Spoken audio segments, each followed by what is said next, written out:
नमस्कार दोस्तों, मैं कुमार विजेता कहानी खबर तक के इस नए एपिसोड में आप सभी का बहुत बहुत स्वागत है।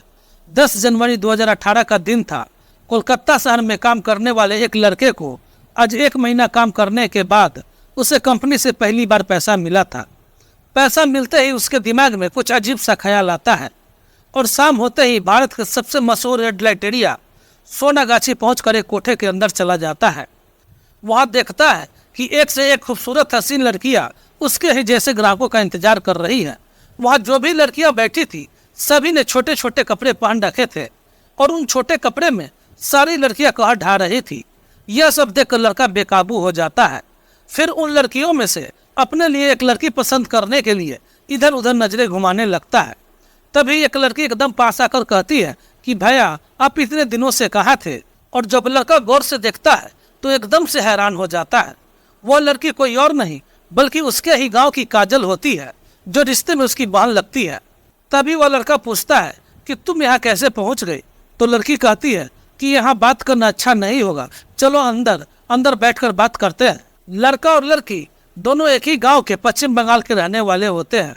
लड़का का नाम दीपक होता है, वही लड़की का नाम काजल। अब दीपक काजल से पूछता है जब रूम में अंदर चला आता है तो कि बताओ तुम यहाँ कैसे पहुँची हो। तो काजल बताती है कि दरअसल वह स्कूल से एक दिन अपने घर वापस लौट रही थी।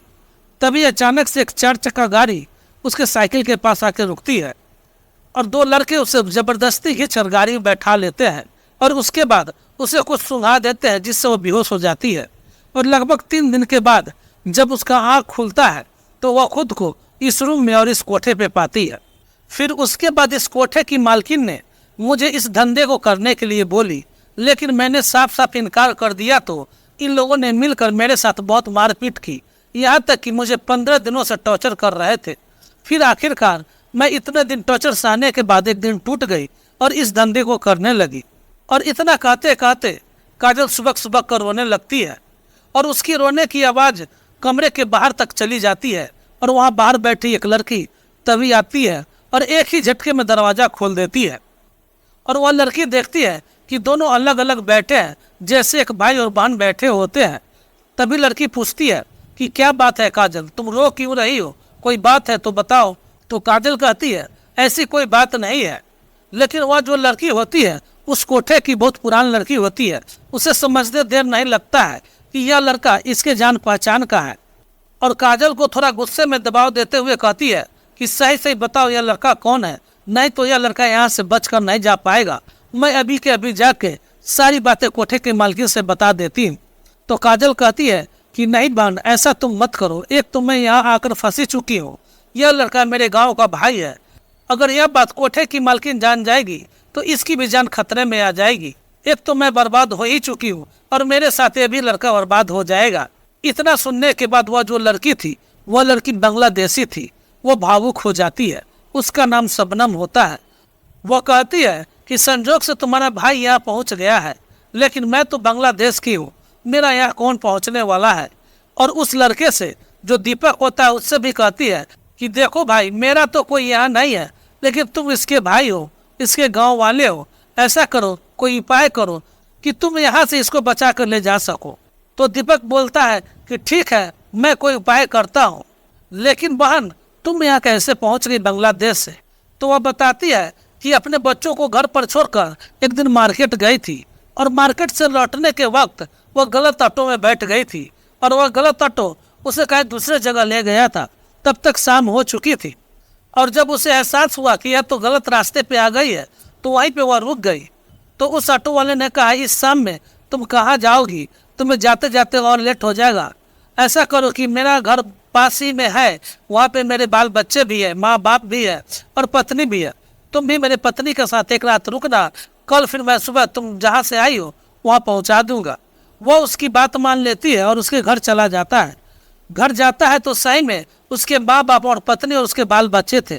फिर सभी लोग रात में खाना खाकर सोते हैं और सोने के बाद जब वह सुबह उठती है तो खुद को इस कोठे में और इस जगह पर पाती है। उसे भी खाने में नशीली दवा देकर बेहोश कर यहाँ लाया गया था। और कहती है तुम्हारे साथ तो ज़्यादा कुछ नहीं हुआ है, मैंने सब कुछ देखा है। मेरे साथ जो हुआ है तुम अगर सुनोगी तो तुम्हारे रोंगटे खड़े हो जाएंगे। मेरे आने के बाद मुझे भी इस धंधे को करने के लिए कहा गया, लेकिन मैंने बिल्कुल साफ साफ मना कर दिया कि मैं इस धंधे को नहीं कर सकती हूँ।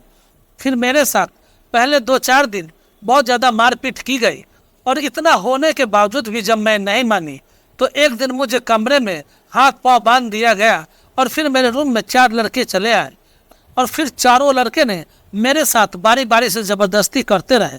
मेरे हाथ पांव उसी तरह बंधे रहे। मैं चाहकर भी कुछ नहीं कर पा रही थी। लगभग 2 घंटे तक वे चारों लड़के मेरे जिस्म को नोचते रहे।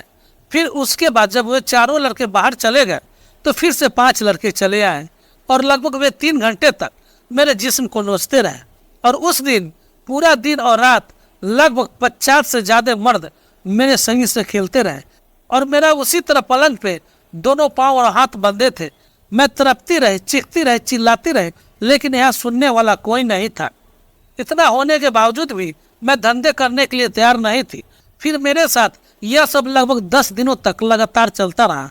आखिरकार मैं टूट गई और धंधे करने के लिए मजबूर हो गई। लेकिन ये जो तुम्हारा भाई दीपक है, यह तो तुम्हें जरूर बचा लेगा, लेकिन मेरी भी एक विनती है कि अपने भाई से कहो कि मेरे लिए भी सोचे।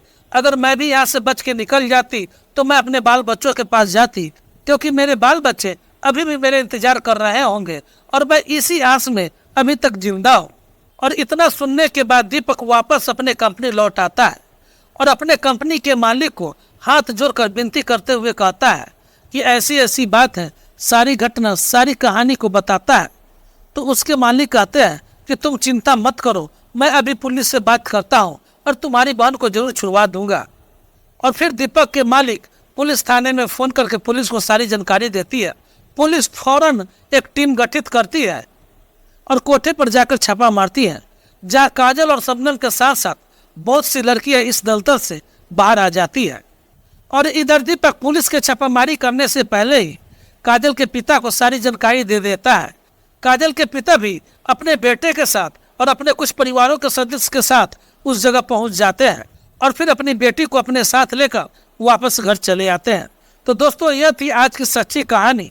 अगर यह कहानी आपको पसंद आई है तो प्लीज़ कमेंट में अपनी राय जरूर लिखें। लेकिन इस कहानी को सुनाने का उद्देश्य किसी को ठेस पहुंचाना या दुख देना नहीं है, बल्कि आपको जागरूक करना है, आपको सतर्क करना है, और साथ ही साथ कहना भी है कि आप अपना ख्याल जरूर रखें और ऐसे लोगों से जहां तक हो सके दूर रहे।